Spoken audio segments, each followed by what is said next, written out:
Yes, sir. You would agree with me in saying that God is typically benevolent and well-being and wants, I guess, the best for his creations and whatnot? Say that again? Come a little closer to the mic. I'm sorry. Oh, sorry. Really what I'm driving at is, in the Old Testament, God was a jealous God, right? Well, God is a jealous God in the New Testament, too, yeah. Yeah, okay. Yeah. Now, it seems rather a petty human emotion that God would fall prey to jealousy of all things. Okay, well... And him being all-powerful, omniscient and everything like what that. What is jealousy? It's, oh, goodness. I'm trying to think of an adequate way to describe it. Just envy over something. Okay, well, you're a young guy. I don't suppose you're married, but let's suppose you are married. If you're married to somebody and your wife goes off with somebody else, should you be jealous of that?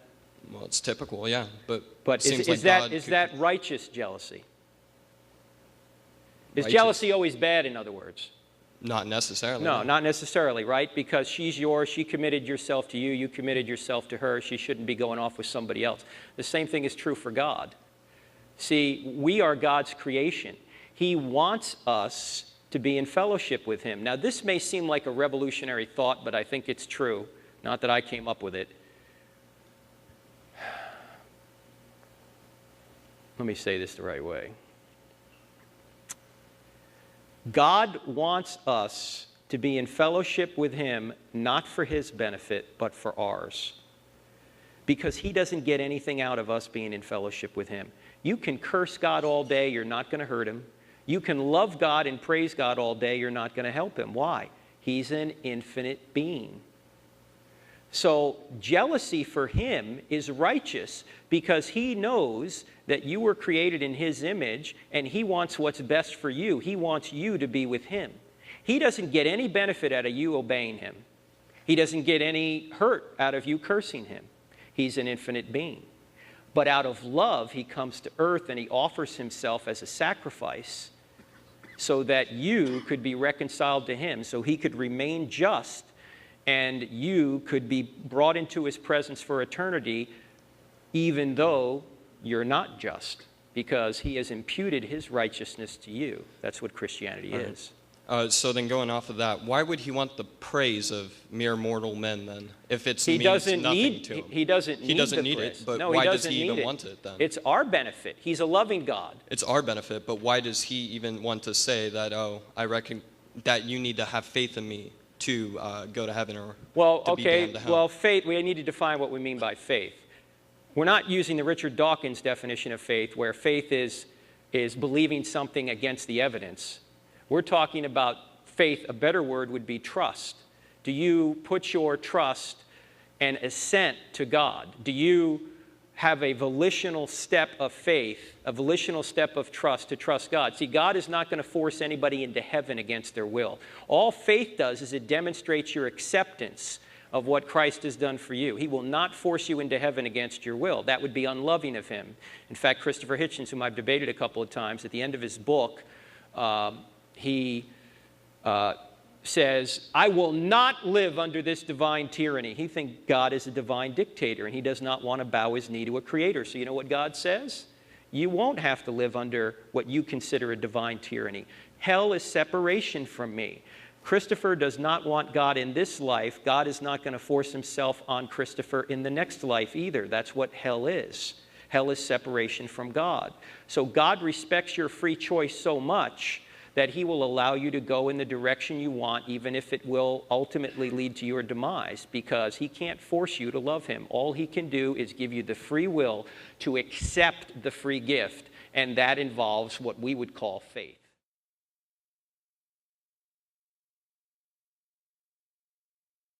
What is your answer to the absence of free will? If God created every fiber of our being, every atom, every impulse, did he not also create sin? Did he not also create Satan and his actions? Let me go first, and then Vince will give you the substance of it. I'll take a stab at that. If the question is to hold together every assumption that is in that, what is the purpose of God doing that? Then, of course, I'm assuming you also are wanting God to remain in the paradigm and that He is the creator of the universe and your life and mine. When you know that an infinite, perfect God has created you and me, there are only 4 possibilities of God and creation. Number 1, that God would create nothing, nothing at all. Number 2, where He would create a world where there was no such thing as good or evil, an amoral world. Number 3, where He would create a world where we would only choose good. Or number 4, create this world where there's the possibility of good and evil with the freedom given to us. No creation, amoral world where we would only choose good, or create a world like this where He has given us the freedom to choose good and evil. This is the only one of the 4 worlds in which love is possible. If love is the supreme ethic, and love is the ethic towards which and the longing towards which we all strive, this is the only one of the 4 possibilities in which love is given to us as a legitimate possibility. Let me give you the illustration from a child and then move into some philosophical extensions of that. You know, when you are a parent, you look at life very differently than before you raise your first child. Then when you're a grandparent, you look at it even more differently than you did when you were a parent. When you're a parent, you are so preoccupied with the worries and the fears that your time is given over to that stress, dissonance.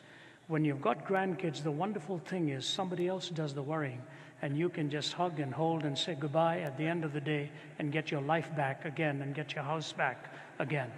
I don't know why a country musician has not yet written a song about this. As soon as they go, you get your house back, you get your toys back, you get everything back. You know. But I watched my grandkids. G.K. Chesterton said he learned more from observing children than he ever did from studying philosophy. My 3.5-year-old grandson, Jude, who is now 6, he's a guy with an amazing vocabulary. I don't know where he gets it from, but he's got it.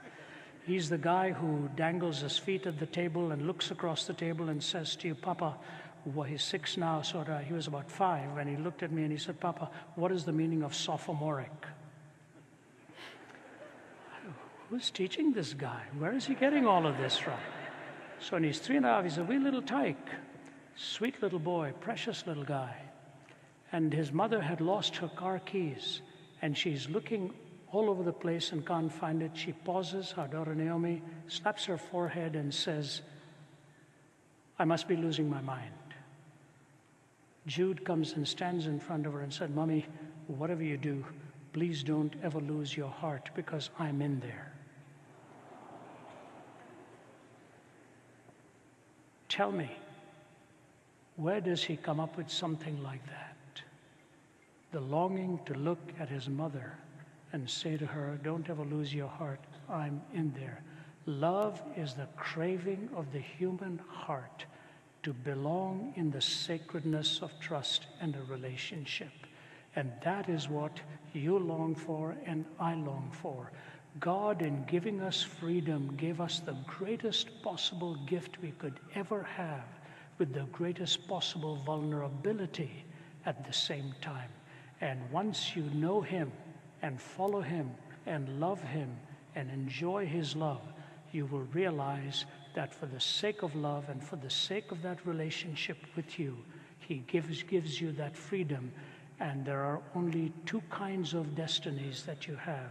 You can bend your knee to God, said C.S. Lewis, and say to Him, your will be done. Or you refuse to bend that knee to Him and He says to you, your will be done.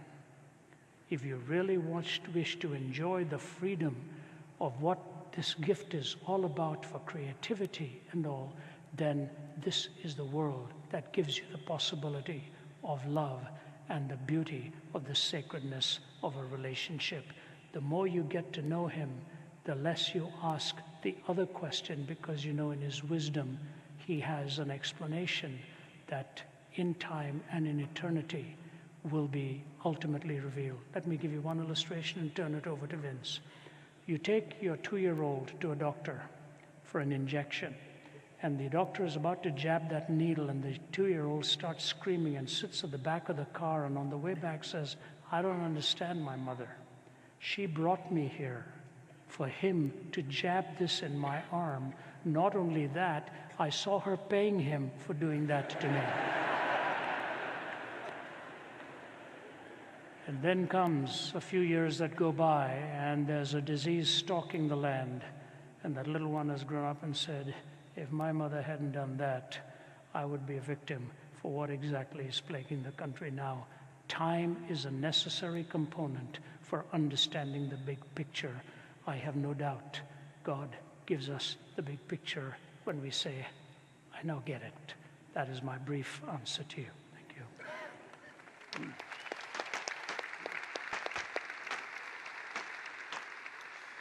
Well, one way to understand this challenge is that God is all good and God only creates good things. So how is it that putting good things together, if that's all that God creates, could wind up with sin and evil?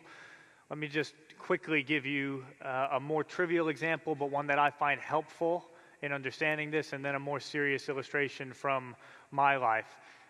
The example that I find helpful is going to a buffet. Anyone like going to a buffet? I really like going to a buffet, but I am not a good buffet eater because I go to the buffet and everything individually looks great. And I'm not able to process the fact that some of these things don't go well together.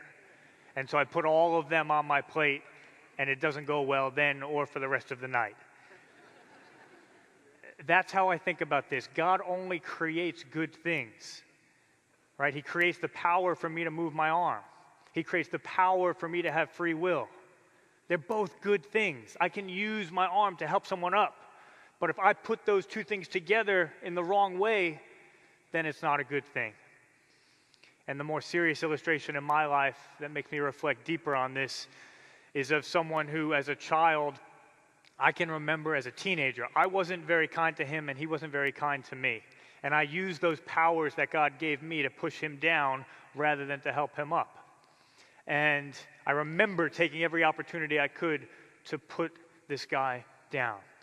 And then I learned a number of years ago that he had taken his life. And at one point the Bible says, "For the wages of sin is death." And I had read that verse hundreds of times, and it never really hit me until then. And I had to start asking questions like, would he have taken his life had I been kind to him? Had I used those very same powers of the movement of my arm and of the free will not to push him down, but to help him up? And I didn't know the answer to those questions. Sometimes I think we're too quick to look up and blame God for the evil in the world, and we're too slow to look to ourselves and turn that question around and ask, what is our part in that? G.K. Chesterton was once asked to write into a newspaper with an answer to the question, what's wrong with the world? And he wrote a very short letter. He wrote, "Dear sirs, I am sincerely yours, G.K. Chesterton." And so sometimes I think we're too quick to look up and blame God. Ironically, the same God who, when he was hanging down a cross, looked at the ones who were producing evil in his life, and the instinctive words of his heart were, "Father, forgive them."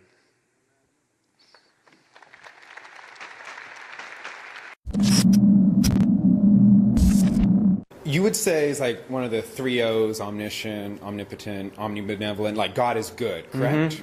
God is good. So I was reading a passage in Matthew 26, verse 24. Is talking about like Judas about to betray Jesus. It says, Jesus says this of Judas: "It would have been better for that man if he had not been born." So God, before he created the universe, he saw how everything was going to unfold, all of our actions. And he chose to create this particular universe. That's right, yeah. So from this verse, when Jesus says, it would have been better for Judas to not have been born at all, the conclusion I drew is that in a better universe for Judas, he wouldn't have existed at all, because that's what Jesus says.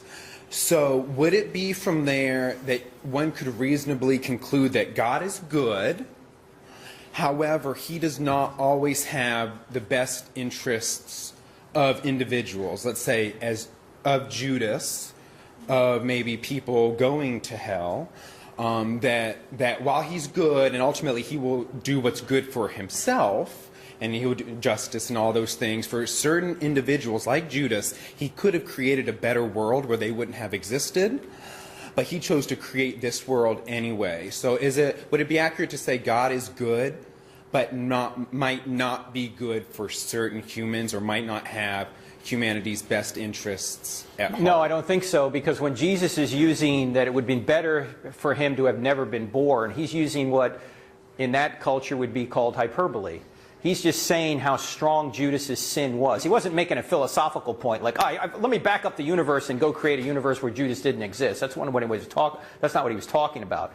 He was using hyperbole, and Jesus did this a lot, talking about, it's better for you to cut your eye out if it causes you to sin, that kind of thing, or if you don't hate your mother and father more than you love me, or you should hate your mother and father compared to love for me. These are all ways of saying a strong point in a very exaggerated way. He's not making a philosophical point there. Okay. But let me admit that one thing that is going on here is people will say, well, why didn't God create a universe where everyone was saved? Well, that's logically possible, right? That God could create a universe where everyone is saved, but it might not be actually achievable with free creatures. Because by definition, if people are free, God can't force them to love him. So any universe he creates is probably going to have people that reject him. If that's the case, this might be the universe where he has the minimal number of people lost and the maximum number of people saved. So is that like some form of Molinism, like this was the best possible... Best possible world that you seem to be read on this kind of thing. Yeah, it's the best possible world that God could create given free creatures, or the best possible way to get to the best possible world. All right, thank you. All right, thanks, Nathan. Good question.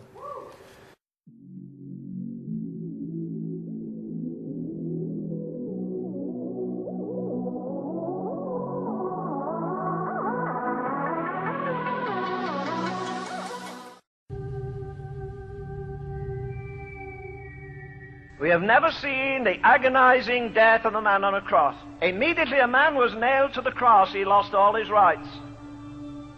And if you ever get nailed to the cross, you'll lose all yours too. Paul says, don't trouble me. I'm branded. I bear the marks of a slave. I'm a bond slave of Jesus Christ.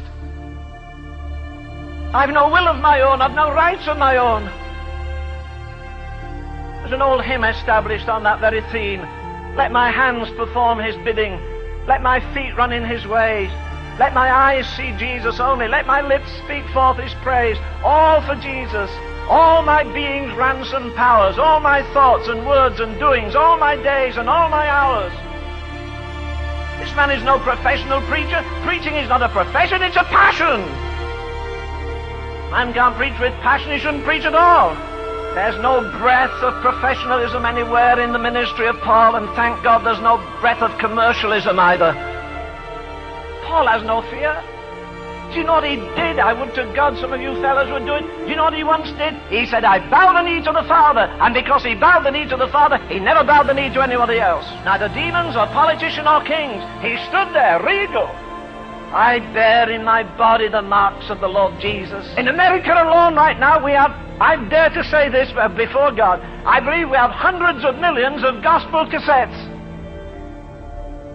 And we've millions of gospel books.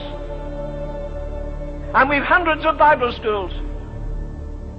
And we've hundreds, over the year, we have hundreds of seminars.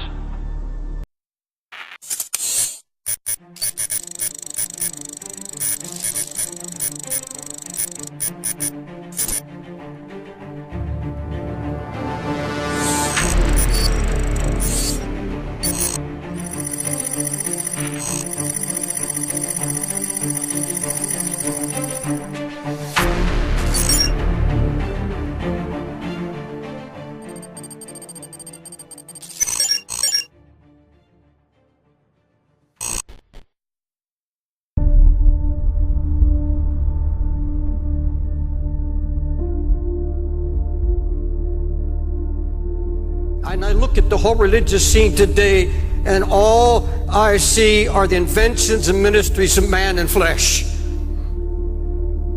It's mostly powerless. It has no impact on the world.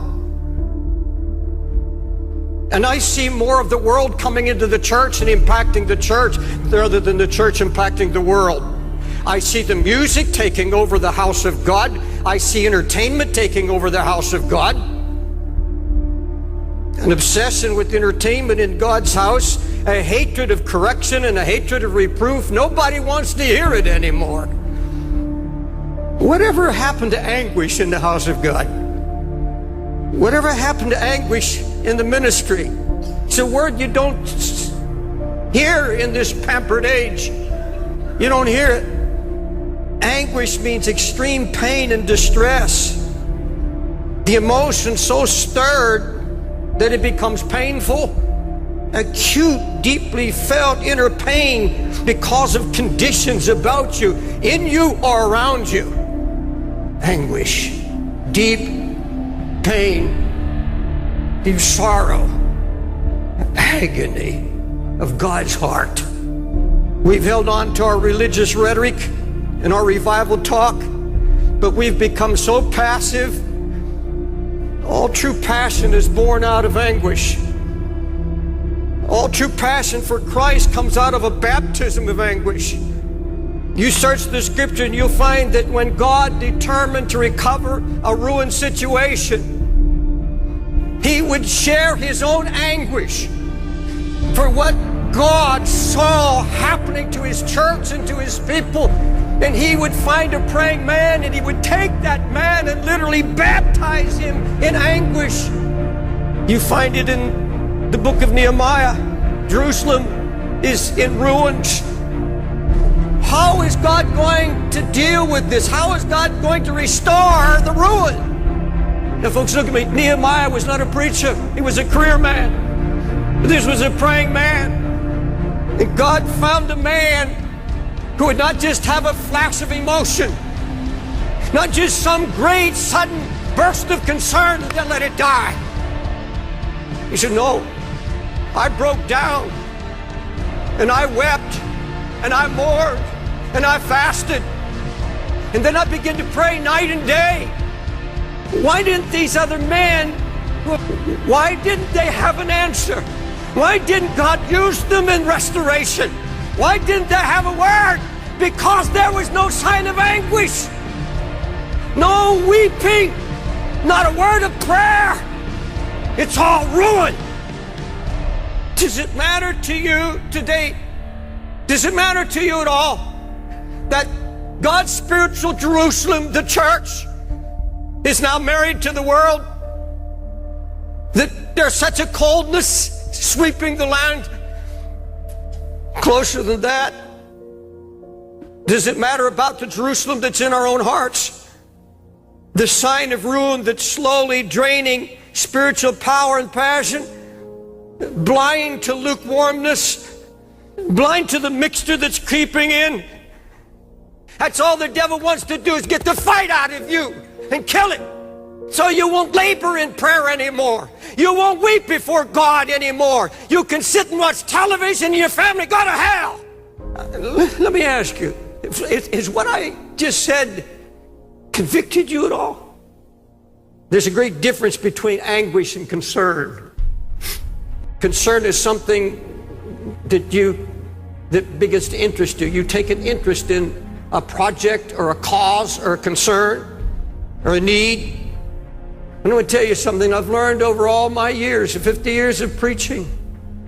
If it is not born in anguish, if it has not been born by the Holy Spirit, where when you saw and heard of the ruin that drove you to your knees, and all our projects, all our ministries, everything we do, where are the Sunday school teachers that weep over kids they know are not hearing and they're going to hell? You see, a true prayer life begins at the place of anguish, a place where lifetime decisions are made. You see, if you set your heart to pray, God's going to come and start sharing his heart with you. You see, you either walk away and go back to your passivity and say, I'm just going to be an ordinary Christian and there's no such thing. Or your heart begins to cry out, oh God, your name is being blasphemed. The Holy Spirit's being mocked. The enemy is out trying to destroy the testimony of the Lord's faithfulness, and something has to be done. You can't go unchallenged. There's going to be no renewal, no revival, no awakening until we're willing to let him once again break us. Folks, it's getting late and it's getting serious. Please don't tell me you're concerned. Don't tell me that you want your unsaved loved one saved when you're spending hours in front of internet or television. Come on. Lord, there's some need to get this altar and confess, I am not what I was. I am not where I'm supposed to be. God, I don't have your heart or your burden. I wanted it easy. Just want to be happy. But Lord, true joy comes. True joy comes out of anguish. There's nothing of the flesh will give you joy. I don't care how much money, I don't care what kind of new house. There is absolutely nothing physical could give you joy. It's only what is accomplished by the Holy Spirit when you obey him and take on his heart. Build the walls around your family. Build the walls around your own heart. Make you strong and impregnable against the enemy.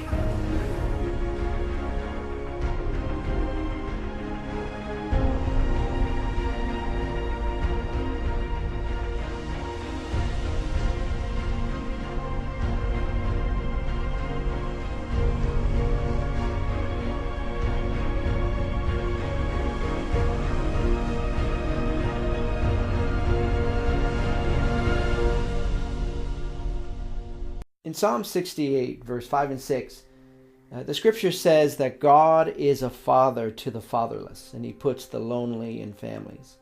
If you are watching this video right now and you feel like you are fatherless, if you feel like you didn't receive the love that you needed from your mother or your father, I want to encourage you today that God loves you and he is the father that you've been looking for all your life.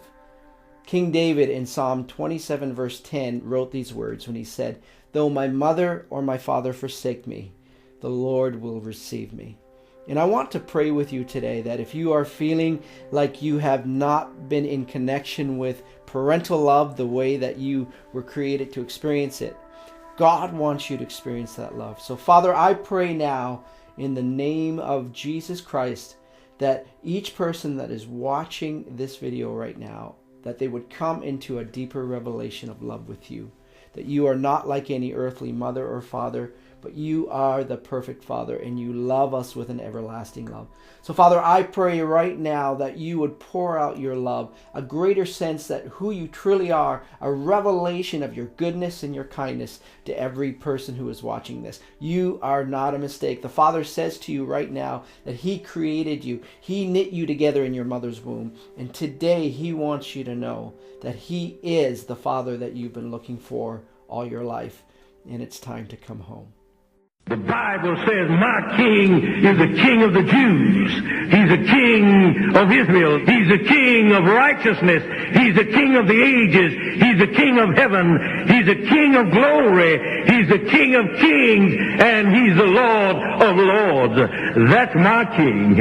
I wonder, do you know him? My king is a sovereign king. No means of measure can define his limitless love. He's enduringly strong. He's entirely sincere. He's eternally steadfast. He's immortally graceful. He's imperially powerful. He's impartially merciful. Do you know him? He's the greatest phenomenon that has ever crossed the horizon of this world. He's God's Son. He's a sinner's Savior. He's the centerpiece of civilization. He's unparalleled. He's unprecedented. He is the loftiest idea in literature. He's the highest personality in philosophy. He's the fundamental doctrine of true theology. authority. He's the only one qualified to be an all-sufficient Savior. I wonder if you know him today. He supplies strength for the weak. He's available for the tempted and the tried. He sympathizes and he saves. He strengthens and sustains. He guards and he guides. He heals the sick. He cleanses the lepers. He forgives sinners. He discharges debtors. He delivers the captive. He defends the feeble. He blesses the young. He serves the unfortunate. He regards the aged. He rewards the diligent. And he purifies the meek. I wonder if you know him. He's the key to knowledge. He's the wellspring of wisdom. He's the doorway of deliverance. He's the pathway of peace. He's the roadway of righteousness. He's the highway of holiness. He's the gateway of glory. Do you know him? Well, his life is matchless. His goodness is limitless. His mercy is everlasting. His love never changes. His word is enough. His grace is sufficient. His reign is righteous. And his yoke is easy. And his burden is light. I wish I could describe him to you. He's indescribable. He's incomprehensible. He's invincible. He's irresistible. Well, you can't get him out of your mind. You can't get him off of your hand. You can't outlive him, and you can't live without him. Well, the Pharisees couldn't stand him, but they found out they couldn't stop him. Pilate couldn't find any fault in him. Herod couldn't kill him. Death couldn't handle him, and the grave couldn't hold him. Yeah! That's my king. That's my king.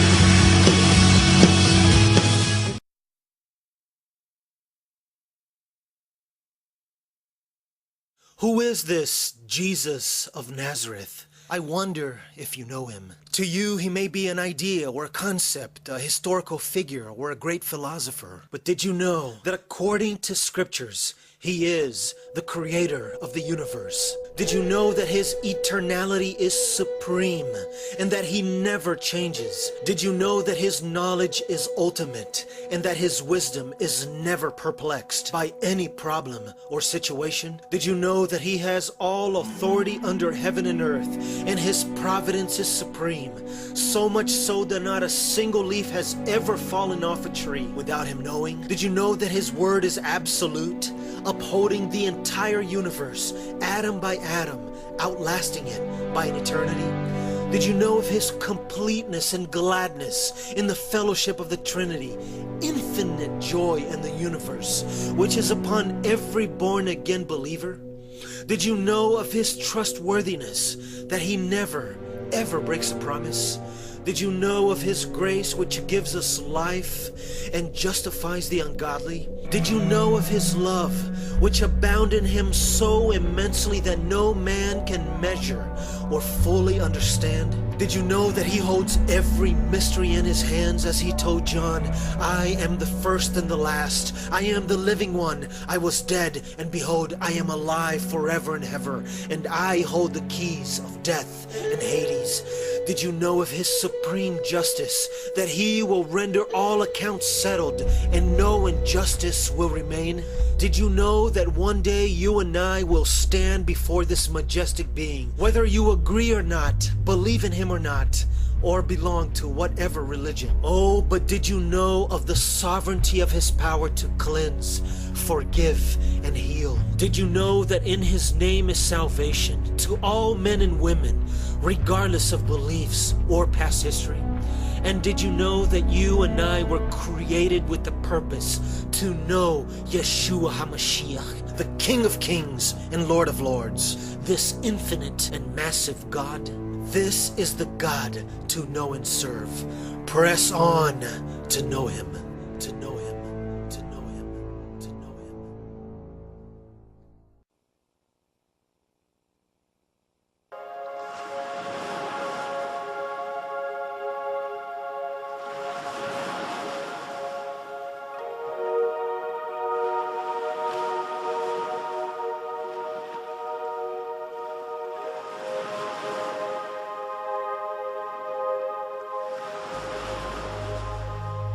Father, I just want to thank you today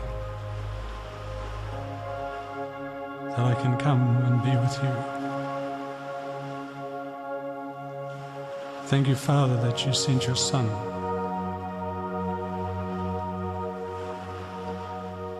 who gave his life so that I could know you. And Father, you love me. Father, it just goes beyond my understanding to imagine that way back in time, before the world even began, you conceived me in everything that I am. You imagined the person that I would be today way back in time. You thought about me, Father. And then in your amazing love, Father, you conceived me in your mind.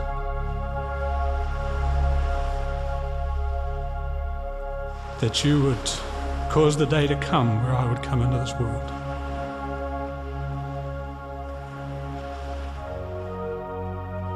Father, you truly are my Father. For I came from you. Because, Father, I really am your Son. While I was being carried in my mother's womb, Father, you were there knitting me together as your word says. For you created my inmost being. You knit me together in my mother's womb. I praise you because I am fearfully and wonderfully made. Your works are wonderful, I know that full well. My frame was not hidden from you when I was made in the secret place. When I was woven together in the depths of the earth, your eyes saw my unformed body. All the days ordained for me were written in your book before one of them came to be. How precious to me are your thoughts, O God. How vast is the sum of them. Were I to count them, they would outnumber the grains of sand. And when I awake, I am still with you. Father, the truth of your words cause my heart to love you more.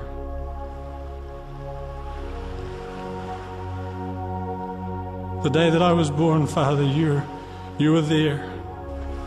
And you welcomed me into this world that you've created. You've made it for all of us, Father, that we could live in this wonderful world, in this wonderful environment. The stars above and the clouds that move across the face of the earth. Father, you made all these things just as a place for us to live. You decided the day that I would be born, and you decided the place that I would live. And when I finally came into this world,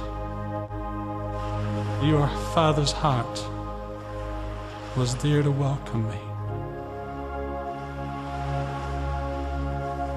Oh, Father, you really are my Father. You've watched over me all the days of my life. And Father, in the times when things were difficult for me, you were still there, watching over me. Looking after me, you heard my childhood prayers. Oh, Father, I thank you that I really am your Son. And you sent your Son, Jesus, to die on a cross for me so that I could come to know you. Father, you are a wonderful Father.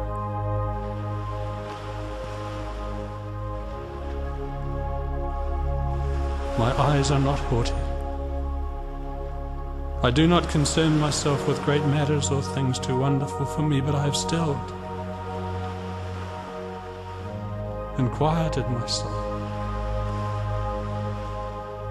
like a weaned child with its mother. Like a weaned child is my soul within me. Father, I simply rest in you.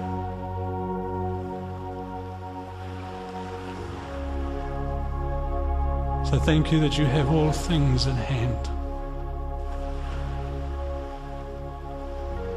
There's nothing, Father, of my life that is too great for you to care after, to work out and to look